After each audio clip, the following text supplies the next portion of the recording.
Hello students, welcome back to learn with me YouTube channel. Students, ಇದೀನ ನಾವು ಕೆಲವಷ್ಟು ನುಡಿಗಟ್ಟು ಪದಗಳನ್ನು ವಾಕ್ಯಗಳಲ್ಲಿ ಹೇಗೆ ಉಪಯೋಗಿಸಬೇಕು ಅನ್ನೋದನ್ನು ನಾವಿದಿನ ಈ ವಿಡಿಯೋದಲ್ಲಿ ತಿಳ್ಕೊಳ್ಳೋಣ. ಅಜಗಜಾಂತರ. ಪಾಂಡವ ಕೌರವರ ವ್ಯಕ್ತಿತ್ವದಲ್ಲಿ ಅಜಗಜಾಂತರ ವ್ಯತ್ಯಾಸವಿದೆ. ಅಡಿಪಾಯ. ಮನೆ ಕಟ್ಟುವ ಮೊದಲು ಗಟ್ಟಿಯಾದಂತಹ ಅಡಿಪಾಯವನ್ನು ಹಾಕಬೇಕು. ಕರುಳ ಕುಡಿ. ತಾಯಿ ತನ್ನ ಕರುಳ ಕುಡಿಗಳ ವಿಚಾರದಲ್ಲಿ ತುಂಬ ಕನಸುಗಾಣುತ್ತಾಳೆ. ಕನಸುಗಣ್ಣು. ಕನಸುಗಣ್ಣಿನ ವ್ಯಕ್ತಿತ್ವ ಜೀವನ ಪ್ರೀತಿಯ ಸಂಕೇತವಾಗಿದೆ. ಕೈಗಂಟಿಕೊಳ್ಳು.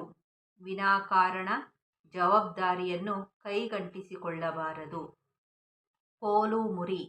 ಅವರಿಬ್ಬರ ಸಂಬಂಧದ ಕೋಲು ಮುರಿಯಿತು.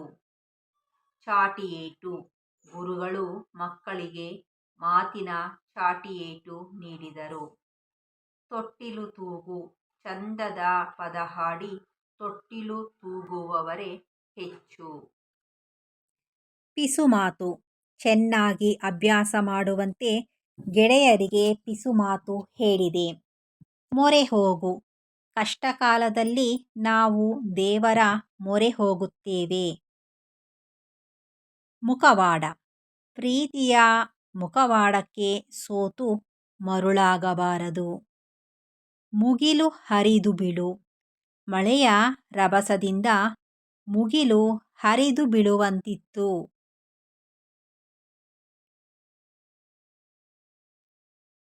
ಮೊರೆಯಿಡು.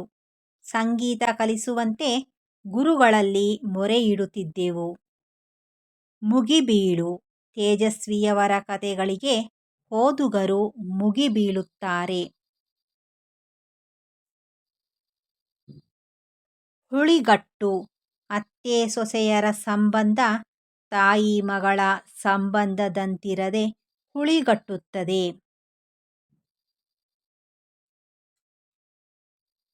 ಕಣ್ಣರಳಿಸು. ಪ್ರಕೃತಿಯ ಸೊಬಗನ್ನು ಕಣ್ಣರಳಿಸಿ ನೋಡಿದೆನು.